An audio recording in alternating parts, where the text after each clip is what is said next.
കാസർഗോഡ് ഉപ്പളയിൽ ബഹുനില കെട്ടിടത്തിലുണ്ടായ തീ അണച്ചിരിക്കുകയാണ്. ഉച്ചയോടെയാണ് ഷോപ്പിംഗ് കോംപ്ലക്സ് കെട്ടിടത്തിലെ 1-ാം നിലയിൽ പ്രവർത്തിക്കുന്ന മാസ്റ്റർ കമ്പ്യൂട്ടേഴ്സ് എന്ന സ്ഥാപനത്തിൽ തീപിടുത്തമുണ്ടായത്. വിവരങ്ങളുമായി ജോസഫ് ചേരുന്നുണ്ട്. ജോസഫ്, നമ്മൾ നേരത്തെ ദൃശ്യങ്ങളിലെല്ലാം കാണുമ്പോൾ വലിയ രീതിയിൽ തന്നെ അഗ്നി പടർന്നു കഴിഞ്ഞിരുന്നു. ഇപ്പോൾ നിലവിൽ തീ അണച്ചിരിക്കുകയാണ്. എന്തെല്ലാം രീതിയിലുള്ള നാശനഷ്ടങ്ങളാണ് ഉണ്ടായിരിക്കുന്നത് എന്നതിന്റെ വ്യാപ്തി വ്യക്തമായിട്ടുണ്ടോ? അതുല്യ, ഉപ്പളയിൽ അല്പസമയം മുമ്പാണ് ഈ ബഹുനില കെട്ടിടത്തിലെ വൻ തീപിടുത്തം അത് അണച്ചിരിക്കുന്നത്.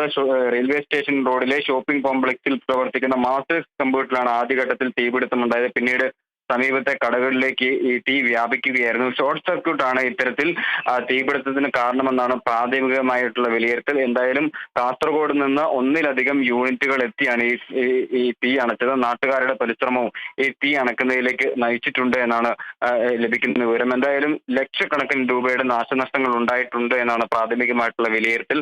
ആശ്വാസകരമെന്ന് പറയട്ടെ, ഇത്തരത്തിൽ ആളപായമൊന്നും ഉണ്ടായിട്ടില്ല. കടകളിലേക്ക്, സമീപ കടകളിലേക്കും ഈ തീ വ്യാപിച്ചെങ്കിലും ഉടൻ തന്നെ ഇത് തീ അണയ്ക്കാനായത് വലിയ ആശ്വാസമാണ്. എന്തായാലും മാസ്റ്റേഴ്സ് കമ്പ്യൂട്ടേഴ്സ് എന്ന സ്ഥാപനത്തിലാണ് ഈ തീപിടുത്തമുണ്ടായത്. ഷോർട്ട് സർക്യൂട്ടാണ് ഇത്തരത്തിൽ അപകട കാരണമെന്നാണ് പ്രാഥമികമായിട്ടുള്ള വിലയിരുത്തൽ.